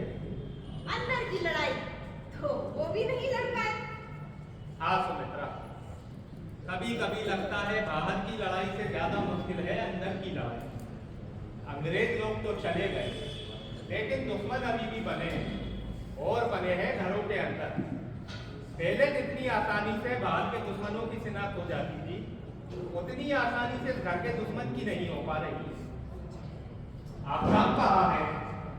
अभी आया नहीं? अरे मस्जिद गया है। मस्जिद? हाँ, जुमे की नमाज अदा करने। आफ्ताब और नमाज कब से? जब से पार्टी का काम शुरू किया है, वो तो छोड़ चुका है ना। अरे आजकल उसके कुछ नए साथी आते हैं, उन्हीं के साथ गया है। क्या बात है? कुछ नहीं, बस यूं ही। अरे कुछ तो है, बताइए ना। पता नहीं क्यों सुमित्रा, आजकल जब आफ्ताब को देखता हूँ तो लगता है वो वही आफ्ताब है जिसे हम बरसों से जानते हैं। ना मालूम कौन सा दर्द है जो उसे अंदर ही अंदर खा जाता है। नौकरी की भी उम्र निकल गई, कहता है नहीं करनी नौकरी वोकरी। शादी के लिए कहा तो साफ इनकार कर गया। अब दिन भर शहर में साइकिल पर मारा फिरता है। अब भला खाली रिसर्च से पेट भरता है क्या? और अब हमारा क्या है? आज है तो कल नहीं। बस यही सोच सोच कर सुमित्रा रातों को नींद नहीं आती। आ गए आपका बेटे? हाँ अम्मी। खाना लगा दूं? नहीं, अभी भूख नहीं है। एक काम करो, एक कप चाय पिला दो। अभी लाती हूँ। लेकिन थोड़ी कड़क। ठीक है। काफी बदल गए हो। बदलना तो इंसान का धर्म है। तुम कब से धर्म मानने लगे? जब से लगा धर्म एक सवाल है तो उसका जवाब भी धर्म है। तुम्हें क्या लगता है हाँ जवाब होगा? कौम का जवाब धर्म में नहीं हुआ तो कहाँ होगा? कौन सी को? जो आज पर्याय है वो किसी की मजबूरी की। देखिए क्या हालत हो गई है इसको। ना कोई रोजगार है, ना कोई मुस्तकबिल। लेकिन ये तो हर कौम के साथ है। लेकिन भारतीय मुसलमान की हालत भारतीय हिंदू से अलग है, ये तो आपको मानना ही होगा। कॉन्स्टिट्यूशनल राइट्स तो एक है। तो फिर भारतीय मुसलमान आज अशिक्षा के दलदल में क्यों दसा जा? क्यों उनके अंदर ये बात बैठ गई? क्या फायदा पाने से? नौकरी तो मिलने से नहीं। कोई काम धंधे पर बैठा तो काम कर दो, पैसा जोड़ लेगा। लेकिन आज तो बहुत से मुसलमान नौकरी में है, बल्कि अच्छे अच्छे ओहदों पर हैं। कितने? 2 या 3%, हद से हद 4 या 5%। पर वो की बिगड़ सिफारिश के कहाँ मिलती है? अब वो आप भी जानते हो आर्मी में कितनी है, इंडिया के टॉप मोस्ट पर कितनी है, सब जानते हैं, सब देख रहे हैं, पर सब खामोश है। उनके मानने या न मानने से क्या होता है? सारा देश उन्हें सम्मान देता है। सारा देश उन्हें सम्मान देता है। तो यूनिफॉर्म सिविल कोड के सवाल को लेकर फिर परत की गई, क्या क्यों लगा? तलाक के मुद्दे को लेकर इतना हो अल्लाह क्यों है? जो लोग तलाक मुस्लिम महिलाओं के उद्धार के लिए आंसुओं का जरिया बहा रहे हैं। वे अगर इन आंसुओं का 18वां हिस्सा भी दंगे में बेवा होने वाले उनको पर कुर्बान करते तो शायद उन्हें की बातों में जान हो, लेकिन न उन्हें दंगों में होने वाली तबाही का नजारा दिखता है, न प्रशासन की बेइंसाफी, न उर्दू पर होने वाले जुल्म, न बढ़ती हुई बेरोजगारी और न अंधविश्वास। बाहर गली तक आवाज आ रही है, मोहल्ले वाले क्या सोचेंगे? कहेंगे खामोश, बेचारी है। मैं पूछती हूँ, बाप बेटे को राजनीति के अलावा भी कुछ दूसरा है कि नहीं? पूछ तो रहा है, अम्मी की गर्मा गर्म चाय। वाह, क्या गजब की बनी है, लेकिन शक्कर तो डाली ही नहीं। मजा आ गया, दिन भर की सारी थकान दूर हो गई। बस बस, बहुत हुआ, अब जल्दी से चाय पीजिए और बाजार चाहिए। अरे रसोई घर में सारे डब्बे टन-टन आ रहे हैं। अरे कब से चिल्ला रही हूँ कि घर में ना एक छटाक तेल भी नहीं है। तेल नहीं है तो खिचड़ी बना दो। अरे खिचड़ी के लिए भी तो दाल लगती है। नहीं तो मान लो आती सही, और वो भी नहीं तो हमारा सदाबहार उपवास तो है ही। उपवास नहीं, मजबूरी कहिए, मजबूरी। और मजबूरी का ना महात्मा गांधी। मजबूरी का नहीं, मजबूती का नाम महात्मा गांधी। हाँ लग गया होगा आज है ठीक है, ना। हाँ ठीक है, अब शाम को ना प्रोग्राम में दोनों उपवास ही कर लेना। मैं तो चली छत पे कपड़े पसारने। लेकिन अपने लिए कुछ बना लेना। हाँ, तो क्या कह रहे थे तो? कहना क्या है, अब तो वे हमारी जबान तक काटने को तैयार कहते हैं। हिंदी हिंदुओं की भाषा, उर्दू मुसलमानों की और पंजाबी सिखों की। तो इस सांप्रदायिकता के विरुद्ध आगे क्यों नहीं आते? हाथ काट कर अम्मी से पूछ रहे हैं, हाथ में तलवार क्यों? अबू, जिस प्रकार भूख का किसी वर्ग विशेष से कोई ताल्लुक नहीं होता, उसी प्रकार भाषा भी और इसमें उर्दू भी शामिल है। लेकिन एक सांप्रदायिकता का विरोध करने के लिए दूसरी सांप्रदायिकता का सहारा लेना कहाँ तक वाजिब है? और भी तो कर रहे हैं मुसलमानों की बातें, लेकिन तरक्की पसंद मुसलमानों की बजाय बार बार उन्हें मुद्दे मौलवियों के फतवे अदब क्यों सुनाई देते हैं? आखिर जमहूरियत भी तो कोई चीज है। आप जमहूरियत की बात करते हैं, क्या किया है इसमें मुसलमानों ने? अगर यह साफ होती तो क्या यही होगा? सरकारें देखती रहती और बलवाई लोगों को मौत के घाट उतार देते। कई बार तो पुलिस और पीएससी के जवानों ने वो काम किए जो बलवाई भी नहीं कर सकते, और इन लोगों को फांसी की सजा तो क्या मामूली सजा तक नहीं होती। सजा तो क्या, इन पर कोई मुकदमा भी नहीं चलाया जाता। भिवंडी हो या बड़ौदा, भागलपुर हो या मुरादाबाद, शमशाबाद, शाहजहाबाद, हर जगह मुसलमानों का खून बहा है और बह रहा है। अब इनके दर्द को अगर समझना है ना, तो इनके घायल दिलों में झांकने का साथ कीजिए। रात को अगर घरों में सोते तो पता नहीं होता, सुबह घरों में होंगे या कब्रों पर। समझ रहा हूँ तुम्हारी बातें। हर दंगे के बाद मुसलमान अपने को असुरक्षित महसूस करता गया है। जानता हूँ। हर बार सियासी दलों का मोहरा बनता है। बोलते रहो। मुझे और कुछ नहीं कहना आपको। एक खास तरह से मुसलमान को तबाह किया जाए, किस तरह व्यवस्था उसे हताश, टूटा हुआ, जाहिल और कट्टर इंसान बना रही है, या यूं कहिए कि इंसान और जानवर के बीच की कोई चीज बना डाल रही है। आप समझ रहे हैं ना मैं क्या कह रहा हूँ? अच्छी तरह से पढ़ा है तुम्हारा रिसर्च। तो पढ़ाइए औरों को भी, ताकि लोग जान सके मुसलमान आशिए पर क्यों है। तंग में बदबूदार गलियों में बजबजाती हुई नालियों के ऊपर दरबेनुमा घरों में जिंदगी जीने का नाम मुसलमान क्यों है? चलता हुआ सवाल है अबू, जवाब तो देना ही होगा। तो ये है तुम्हारा रिसर्च पेपर, ये socio political dynamics of Muslim society in India. ये पर्चे करीम ने दिए थे पढ़ने के लिए। और ये रिसाला, इसमें तो तुम्हारी गजल भी छपी है। पिछले महीने लिखी थी, जबरदस्ती लेकर छाप दिया। जानते हो कौन है ये लोग? उन मुल्क को किस रास्ते पर ले जाना चाहते हैं? और कोई रास्ता भी तो नहीं रह गया अबू। तो फिर जबरदस्ती का रास्ता अख्तियार करेंगे, मजहब के नाम पर आवाम को गुमराह करेंगे। जान लो, फिरका परस्ती और धर्म दो अलग अलग रास्ते हैं। जो लोग फिरका परस्ती की सबसे अधिक दुहाई देते हैं, उनका अपने धार्मिक उसूलों से कोई सरोकार नहीं होता। वो तो महज अपने निहित स्वार्थों के लिए ना समझ जनता को धर्म के पवित्र नाम पर भड़काते हैं। अबू, विज्ञान का एक सिद्धांत है, हर क्रिया के विपरीत और बराबर प्रतिक्रिया होती है। देखिए अखबार का कह रहा है, राष्ट्रीय प्रेस कैसा जहर उगलता है। वीर अर्जुन 7 अक्टूबर 1990, हिंदू अब जाग गया है। इंडियन एक्सप्रेस 18 अक्टूबर 1990, प्रत्येक राम भक्तों का अयोध्या मार्च। 20 अक्टूबर 1990, पूरा जिला राममय कुर्बानी हो गया। तमाम के मन में यही लालसा है कि मंदिर बने, चाहे इसके लिए कुछ भी कुर्बानी देनी पड़े। जनसत्ता, भ्रष्टाचार, धनवाद का मुसलमान रथ यात्रा रोकने की तैयारी में नवजीवन कार सेवकों ने विजय पताका फहराई, केसरिया ध्वज फहराया। न क्वारंटाइन संपादकीय हजारों लोग घेरा तोड़कर परिसर में घुस गए और स्वतंत्र भारत सावधान, हिंदू अब तुम्हारे इशारों पर नहीं, तुम्हें हिंदुओं के इशारों पर चलना होगा। न क्वारंटाइन नवंबर 2 अंदर का दृश्य बढ़ाई अजीब का, मुख्य द्वार से गर्भगृह तक के रास्ते में राजपाल थाने खड़े सुरक्षा बलों के जवान रास्ते से हटकर एक और हो गए। उन्होंने अपनी राइफलें कंधे से चिपका ली। उनकी राइफलें सामने की ओर नहीं बल्कि नीचे झुकी थी। खुशी से नाचते हुए एक राम भक्त ने एक संवाददाता को गोद में उठा लिया। अब्बू खतरनाक नहीं है सांप्रदायिकता का खबर बन जाना, खतरनाक है खबरों का सांप्रदायिक हो जाना।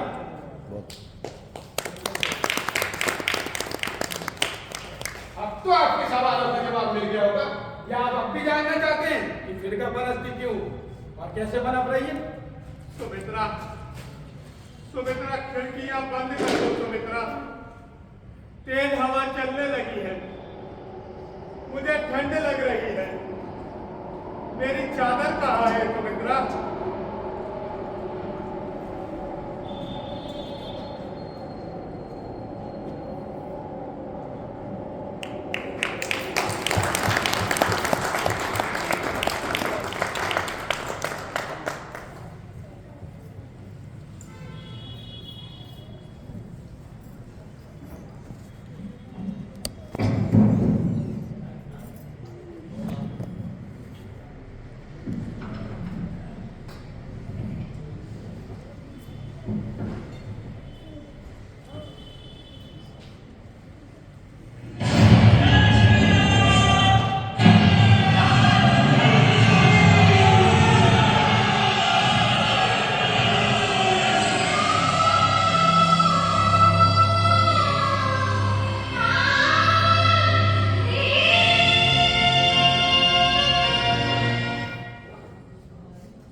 कौन?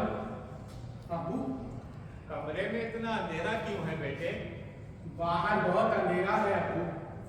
है कुछ लोग जो इस धरती से रोशनी को खत्म कर देना चाहते हैं और फैला देना चाहते हैं अंधेरा। देखो पागलों ने क्या दुर्दशा कर दी है देश की। ये तो एक दिन होना ही था। मेरा तो शर्म से झुक गया है। पर लोग तो खुशियां बना पटाखे बोर्ड लाइन क्यों जला? तो फिर क्या फर्क है उनमें और प्रधानमंत्री की हत्या पर ब्रिटेन में तलवार निकालकर खुशी से नाचने वालों की मानसिकता में? वे कह रहे हैं सदियों से दबी हुई भावनाओं का विस्फोट है, सफेद झूठ है। ये किसी भावनाओं के फूटने का नहीं बल्कि सोच समझकर बनाए गए षड्यंत्र का सबूत है। धर्म और आस्था के नाम पर लाखों लोगों की भीड़ इकट्ठा करते हैं, विधायिका, कार्यपालिका, प्रेस सबको रोकते कुचलते जो चाहते कर डालते। दुनिया के तमाम नियम और कायदे से ऊपर उठता हुआ आस्था का देश कल अगर सुप्रीम कोर्ट को घेरकर कार्य सेवा करने लगे तो कौन रोकेगा उन्हें? No, this is not fair. It's enough अब्बू। अपने आप को संभालो बेटे, अभी दिल से नहीं दिमाग से काम लेने की जरूरत है। जिसका दिल ही व्यक्ति उसका दिमाग क्या काम करे? कैसा असर पड़ा? पूरी भाषा, तहजीब, समाज का पूरा तबका बीमार सा हो गया। एक लफ्ज़ सा मेरा जिस्मो जान में भीतर बाहर हर तरफ चक्रे, हाथ पांव तक हिलाने की ताकत नहीं है। लेकिन इस काली आंधी की लहर में मुसलमानों ने जो धैर्य और शांति बनाए रखी है यही उनकी सबसे बड़ी ताकत है। दरअसल वो बेबसी और लाचारी की शांति है। बेअकास है, आज कोई उनके साथ नहीं है। नहीं बेटे, है कुछ लोग जो इस सन्नाटे को तोड़ने में लगे हुए हैं। तो सड़कों पर क्यों नहीं उतरते? फांसीवाद के खिलाफ नारे क्यों नहीं लगाते? आगे कब तक कविता कहानी लेख से रेवोल्यूशन लगाते रहेंगे? अब्बू अच्छे इंटेलेक्चुअलों को इस भाव में बैठे नहीं रहा। मुसलमानों के अंदर ये घर करेगा कि उन्हें कोई न्याय नहीं मिल सकता।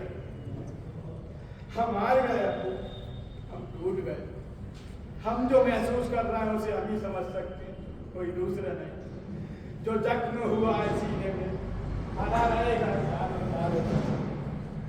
फैला गए जो मलबा समतल नहीं होगा, सदियों तक। अंधेरे को पोषने से बेहतर है कि दिया जला दें। दिया जलाएंगे अब्बू, और रास्ता भी बनाएंगे। रास्ता? कैसा रास्ता? जो मुसलमानों को दिला सके आजादी। आजादी? तो क्या वे गुलाम हैं? गुलामों से भी बदतर और बदहाल हैं, कीड़े मकोड़ों की जिंदगी बसर कर रहे हैं। कोई उन्हें पाकिस्तानी कहता है तो कोई बाबर की औलाद। इससे बद्दा और गंदा मजाक क्या होगा कि हमारा ही देश हमसे राष्ट्रभक्ति का प्रमाण पत्र मांग रहा है। कहते हैं वंदे मातरम गाओ, नहीं तो गद्दार करार दिए जाओगे। गद्दार? अरे तो अशफाकुल्लाह खां वंदे मातरम कहता हुआ फांसी के फंदे पर झूल गया। कैप्टन हमीद पाकिस्तानी तोप के मुहाने पर खड़ा हो गया। उस अशफाक अहमद की कौम को कुछ तो कहो, पर गद्दार तो न कहो। कौन कहता है उन्हें गद्दार? ये होते कौन है भारतीयों को कांटों में बांटने वाले? अब्बू, क्या मुसलमान होना गुनाह? कि कब तक सबको छुपा के सहमे रहेंगे?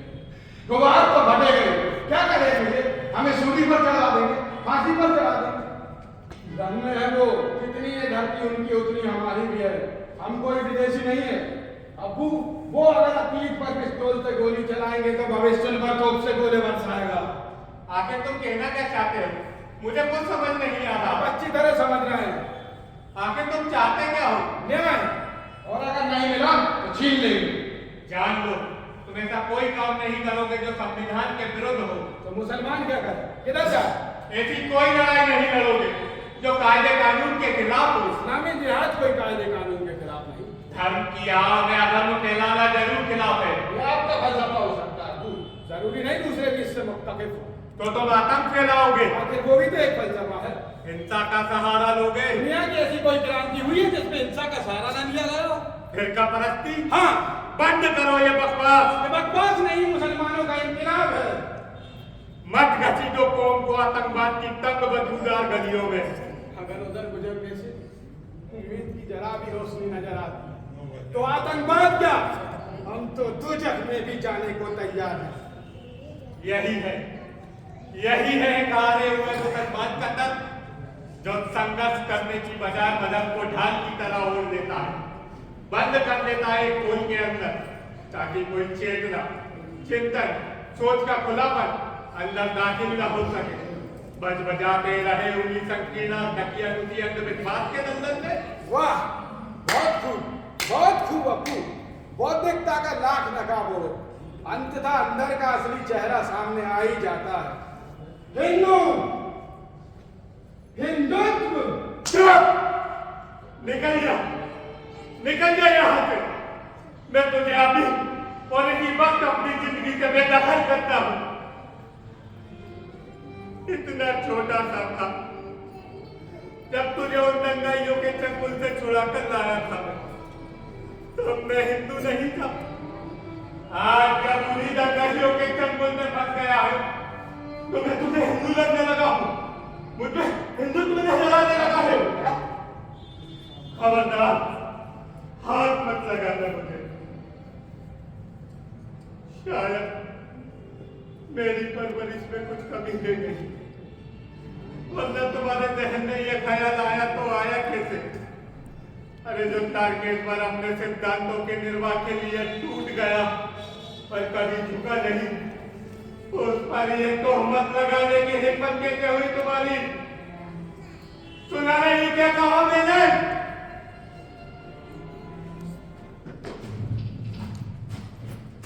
मैं पूछती हूँ, कहाँ जा रहे हो? अरे कहाँ जा रहे हो इतनी रात को? अंधेरे में आफताब ढूंढने। तुम कहीं नहीं जाओगे। जाने दो, उसे मत रोको सुमित्रा।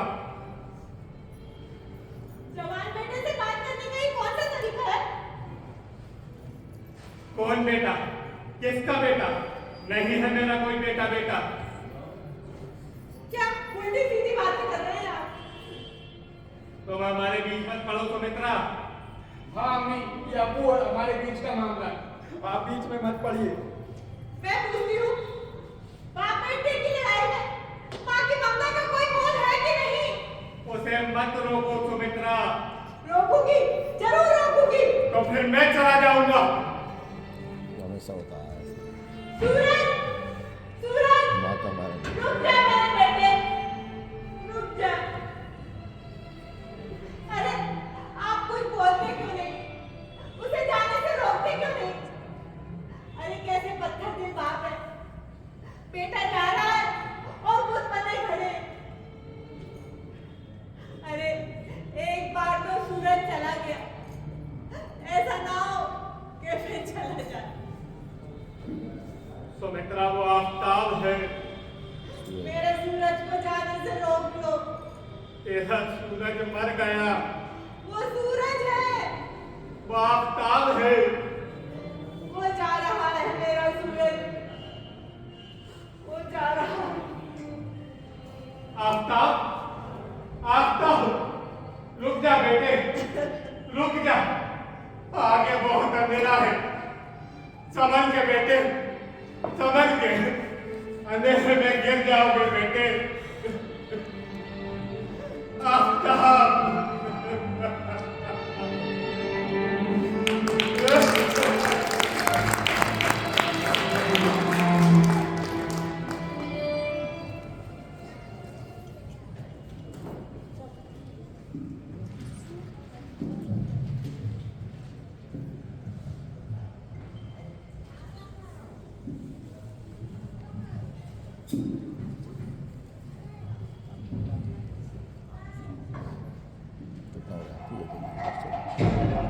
2-3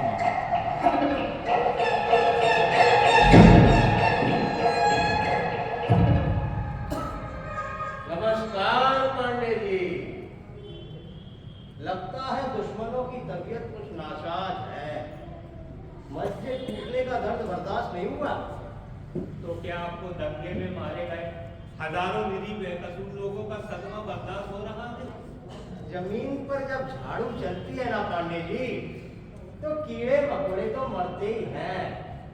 आचार्य जी, मंदिर मस्जिद टूट जाए तो दोबारा बन सकते हैं, अगर इंसान मर गया तो किस गाने मसाले से बनाओगे? अरे जब इंसान ही नहीं रहेगा तो मंदिरों में घंटी बजाने और मस्जिदों में इबादत करने कौन जाएगा? कर्मण्येवाधिकारस्ते मा फलेषु कदाचन।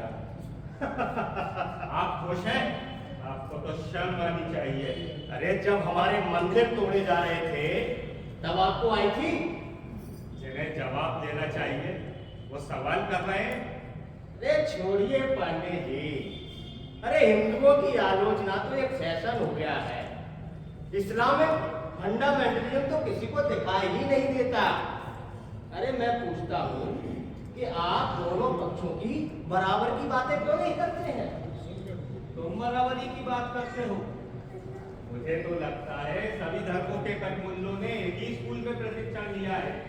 अगर हम इनके नंबरदारों का बयानों को उलट फेर कर दें तो अंतर ढूंढना मुश्किल हो जाएगा।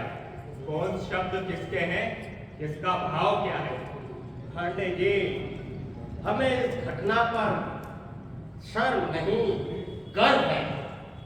इसने तो हिंदुओं का खोया हुआ आत्मविश्वास लौटाया है। अरे कल तक जिसे कायर डरपोक समझा जाता था, आज दुनिया ने देख लिया कि हिंदुओं के बारे में जो कुछ कहा और समझा जाता था वो सब गलत है। अरे छोड़िए पांडे जी, रोज रोज का टंटा ही कटा। दीजिए, मैं आपके लिए क्या लाया हूं, देखो। मलवा नहीं, गांधी जी की किताब है, किसी कबाड़ी की दुकान पर पड़ी हुई थी, तो सोचा किसी और के काम की तो है नहीं, शायद आपके कुछ काम आ जाए। सस्ते में सौदा पड़ गया तो आपके लिए लेता आया। देखिए पांडे जी, इस पर किसी लाइब्रेरी की मोहर भी लगी है, शायद किसी गांधी लाइब्रेरी की। क्या जमाना आ गया पांडे जी, लोग अब गांधी को भी बेचने लगे। इंसान जब भगवान को बेच सकता है, गांधी को बेच दिया तो आश्चर्य कैसा? ना पांडे जी, आश्चर्य तो तब होता है जब कोई विचारधारा की लाश से इस भ्रम में सालों साल चिपका रहे कि वो जिंदा है। तो तुम समझते हो वो मर गया? फिर क्यों करते हो उसे मारने का नाटक? क्यों तोड़ते हो उनकी मूर्तियां? क्यों करते हो बार बार उनका अपमान? जानते हो क्यों? क्योंकि तुम डरने लगे हो। डरने लगा है तुम्हारा हिंसक चिंतन, बेनकाब होने लगी है तुम्हारी धार्मिक प्रतिबद्धता। इसलिए कभी तुम उन्हें शैतान की औलाद कहते हो तो कभी राष्ट्रपिता मानने से इनकार। आज मुल्क 15 खरब से भी ज्यादा का कर्जदार है और मात्र 55 करोड़ के लिए गांधी की हत्या कर दी और केवल 30 जनवरी 1948 को गांधी नहीं मारे गए। आज भी गांधी मारे जाते हैं। आज भी हजारों वोट से हिंसा, जातिवाद और भ्रष्टाचार का नकाब लगाकर उनके आदर्शों का गला घोट रहे हैं। उनके विचार और सिद्धांतों का मारा जाना क्या उनका मारा जाना नहीं है? फिर भी गांधी जीवित है क्योंकि वो एक सत्य है और सत्य कभी मरता नहीं। वो एक विश्वास है और विश्वास कभी नहीं मरता। अरे आफ्ताब भी तो गांधी का सत्य था, उनका विश्वास था। क्या हुआ उनके सत्य का, उनके विश्वास का? लीजिए, पढ़िए कल का अखबार। लीजिए, एक आतंकवादी ग्रुप ने बारात से लौट रही एक बस को रोककर एक ही समुदाय के 16 लोगों को लाइन में खड़ा करके गोलियों से भून डाला। एक ही समुदाय के। अरे साफ साफ क्यों नहीं लिखते हिंदुओं के? बस एक 8 साल का बच्चा रह गया है। And for your kind information Pandey ji, Aftab इसी ग्रुप का आइडियोलॉग है जिसने जिम्मेदारी ली है हत्या करने की। और पांडे जी, याद होगा आपको, आज से कई साल पहले इसी जगह, इसी कमरे में क्या कहा था मैंने? सपोला, जिसे तुम गांधीवाद का दूध पिला रहे हो, एक दिन सांप बनकर डसेगा। तुम्हारी ही धर्मनिरपेक्षता पर सांप्रदायिकता का डंक मारेगा ये सपोला।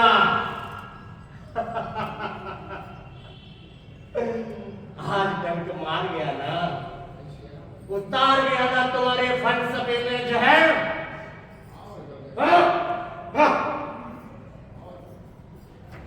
और पांडे जी, ये भी याद होगा आपको, आज से कई साल पहले सूरज की मौत पर तुम गांधी के पास गए थे।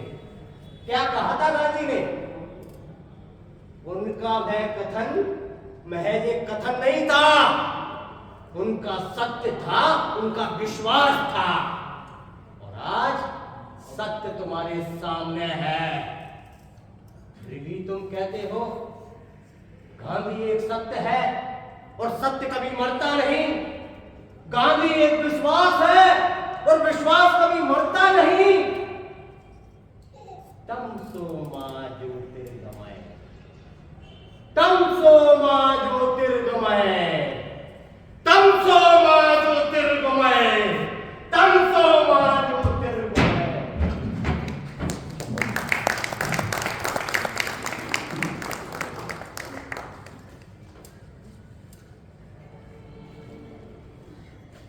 बाबू, याद है आज कौन सा दिन है? ईस्टर पर। आज ही के दिन गोडसे ने आपको गोली मारी। 30 जनवरी 1948 को ना आप मरे थे, ना मारे गए थे। जो मरा था वो आप नहीं थे, जो मारा गया था वो भी आप नहीं थे। लेकिन आज कोई मरा है, गोडसे की गोलियों से कोई लहूलुहा हुआ है। जानते हो कौन है वो? बोलते क्यों नहीं?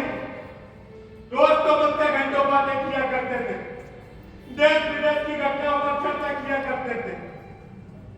आज चुप क्यों हो? क्या बात है? बहुत उदास लग रहे हो। क्या अपनी ही मौत पर मौत धारण किए हो? आज मेरा एक और बेटा मारा गया, सूरज की मौत पर जितना दुख नहीं हुआ था, उससे कहीं ज्यादा आफ्ताब के हिंसा के दलदल में धंसने से हो रहा है। सूरज की मौत तो एक संबंध की मौत थी, लेकिन आफ्ताब की मौत तो एक विचारधारा की मौत है। बोलो बाबू, क्यों कहा था मुझसे ऐसा? क्यों दिखाई थी धर्म की बराबरी का? बोलो बाबू, क्या लौटा सकोगे तुम मेरे वो गुजरे हुए दिन? धर्म में बन के बहु मूल्यवान। बोलो बाबू, क्या दिला सकोगे देखो सुकून? आज मेरा एक और बेटा मारा गया। आतंकवाद ने धर्म के नुकीले भाइयों से मेरे आफ्ताब को गोप कर मार डाला। आज मैं दिन से लौट आया है।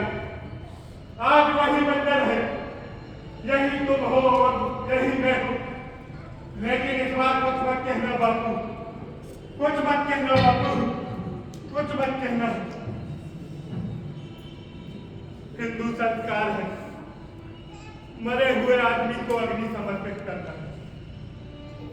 मुझसे सुयोग्य कौन होगा आपके मृत शरीर को अग्नि देने के लिए?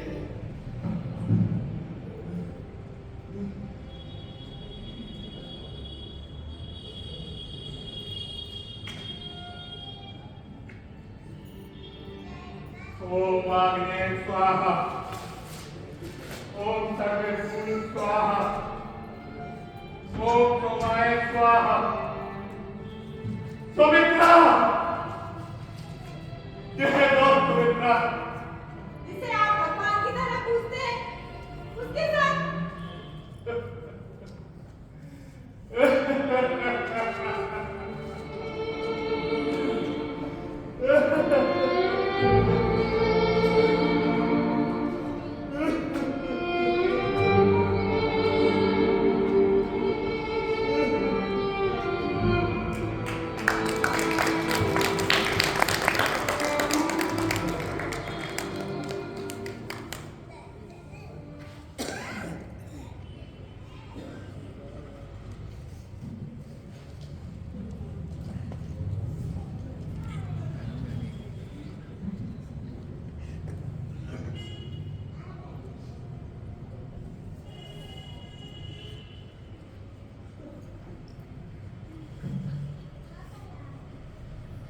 दरवाजे पर कौन खड़ा है भाई? अबू, शायद किसी गलत पते पर आ गए। तेरा आफ्ताब हो अबू? मेरा आफ्ताब तो मर गया भाई, कल उसका जनाजा है। आफ्ताब मरा नहीं है, आज अपने घर आ गया। तो क्यों आया है यार? एक हारे हुए आदमी की आत्म पीड़ा को देखने या उसके संताप पर ठहाका लगाने? एक टूटे हुए विश्वास को जोड़ने।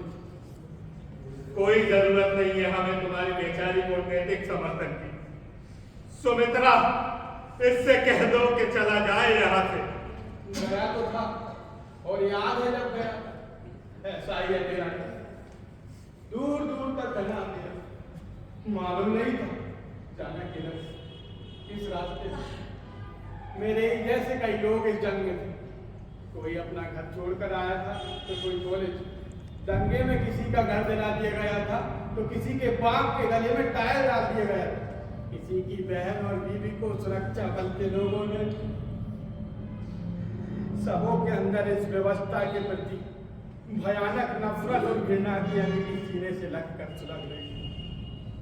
हम गांव गांव भटकते रहे, रात रात भर चलते रहे, घर घर जाकर इनकलाब की जमीन तैयार कर रहे। लेकिन पता नहीं क्यों मुझे लग रहा था अबू कि सत्य ये नहीं।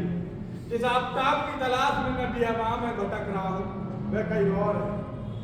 सपने जिन्हें साकार करने निकला शीशे की तरह दरकते जा रहे। कहने को तो हम मुसलमान थे, लेकिन उनमें भी कई नाम थे। कोई अपने को शिया कहता था तो कोई सुन्नी, कोई सैयद तो कोई शेख, कोई मोमिन अफसार नहीं। मुसलमान ही मुसलमान को काट रहा था और तो और बच्चों तक को नहीं बच्चा जा रहा था। तब लगा तब लगा अब्बू सवाल हिंदू और मुसलमान का नहीं, सवाल हिंदुस्तान और पाकिस्तान का नहीं, दरअसल सवाल है इंसानियत और हैवानियत का। मेरे जो सवाल थे, जिन सवालों के जवाब उन्होंने घर छोड़कर गया, उन जवाबों की वजह और भी सुलगते सवाल मुंह बाहर गए।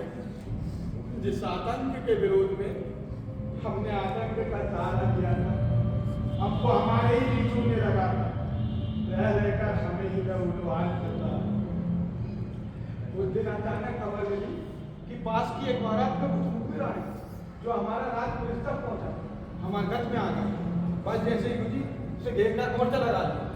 हमारे कमांडर ने आदेश दिया, सारे हिंदू एक लाइन में खड़े हो जाओ। खड़े हो गए। दूल्हे के सिर पर सहरा, दुल्हन लाल जोड़े में थे। हम पूछताछ करते, मुखबिरों को पहचानते कि हमारे कमांडर की राइफल से गोलियां चलने लगी। गोलियां चल रही थी और मुझे लग रहा था कि मेरे अंदर जज्ब कुरान की आंखें चित्कार कर रही है। ला ला ला अन्ना सुभान का इन्हीं को तो जान भी, ला ला अन्ना सुभान का इन्हीं को तो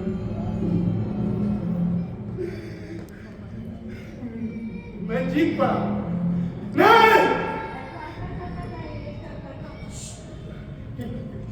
कि तभी मेरी नजर पेड़ के पीछे छपे उस बच्चे पर पड़ी जो भाग कर मधुबन गया। मैंने उसकी ओर देखा, उसकी आंखें मुझे दुनिया भर की करुणा और दया की भीख मांगती नजर आई। मैंने गौर कर उसे गले लगा दिया और सरपट वहां से भागा। उन्होंने मुझे काफिर कहा, गद्दार कहा, मुझ पर गोलियां चलाई, लेकिन पता नहीं क्यों मेरे अंदर इतनी ताकत आ गई थी कि उस बच्चे को गोद में उठाए भागता रहा। उस बच्चे से लग रहा था कि वो बच्चा मैं हूं और उस बच्चे को बचाने वाला मैं आज से कई साल पहले के आप थे। हाँ अबू, आप उस खौफ का अंधेरे को चीर कर, दहशत के दरिया को पार कर ये कहने आया हूं अबू कि सत्य मरा नहीं है। तुम हारे नहीं हो अबू, तुम चूके नहीं हो, तुम चूके नहीं हो। हारी तो हिंसा है, चूका तो विचार है जो आदमी और आदमी में फर्क बताता, नफरत और घृणा की तालीम देता। मेरे जो सवाल थे उनका जवाब कहीं और नहीं, यही है हमारे ही आसपास, हमारे ही आपसी संघर्षों से कोई ना कोई रास्ता जरूर निकलेगा। अब्बू, अगर मैं गांधी का सत्य था, उनका विश्वास था, तो मेरा भी एक सत्य है, विश्वास है। सूरज,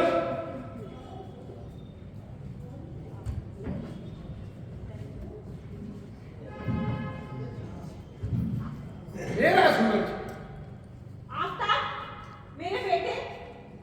इस्लामिक जिहाद से मुंह मोड़ने वाले गद्दार, तू जिहाद छोड़ सकता है, लेकिन जिहाद तुझे बख्शेगा नहीं।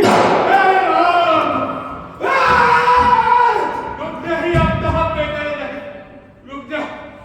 हिंसा का जवाब हिंसा नहीं है, सत्य है, प्रेम है, भाईचारा है। हे राम,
पूरा नाटक देखा। ये नाटक कल भी यहाँ पर खेला गया था।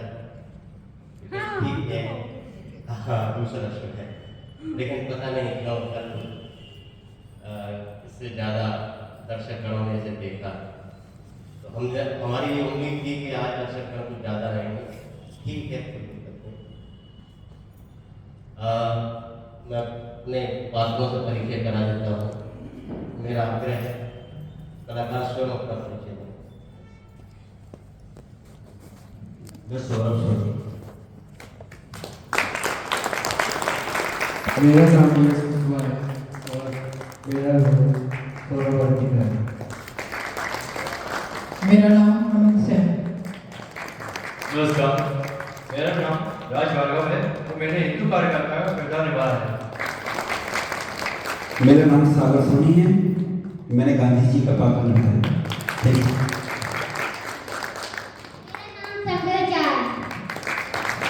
मेरा नाम बिट्टू राठौर है। मेरा नाम सिमोन कुशवाहा है और मैंने आफ्ताब का किरदार निभाया। मेरा नाम प्रियांशु ओझा है और मैंने कई रोल निभाए गलती की। और मैं विष्णु झा।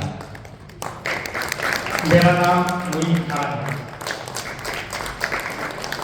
मैं रेणुका बस्तिया मित्रा का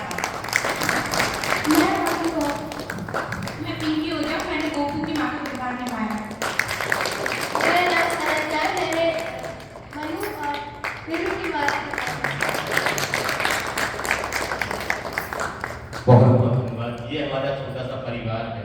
इस परिवार में और भी लोग हैं जो मंच के बाहर से हमें सहयोग करते रहे। उनके सहयोग के बगैर ये संभव है। जैसा कि आपने देखा, जब प्रकाश व्यवस्था थी वो पूरी प्रकाश व्यवस्था संभाली थी हमारे साथी देवेंद्र अहिरवाल, जो पगारा से करके हमारे बीच में आए हैं, आगरा से मंच पे आए हैं। हमारे मोटा कला मंच के बहुत जिम्मेदार साथी हैं भाई ओमकार चंदेल कुमराज से आते हैं और लगातार भाई दर्ले सिंह सिसोदिया जिन्होंने 5 संगीत दिया है, बैकग्राउंड मेरी बात देख रहे हैं। इसके अतिरिक्त और भी हमारे कई साथी हैं जो लगातार सहयोग करते रहते हैं। और मैं चाहूँगा कि हमारे बीच में गिरीश जाटव साहब मौजूद हैं, तो दो शब्द समीक्षा के तौर पर, क्योंकि आप लोगों ने हमें 1 घंटा 40 मिनट तक सुना है, देखा है, समझा है, तो हम अब आपको सुनना चाहते हैं कि हम क्या करें।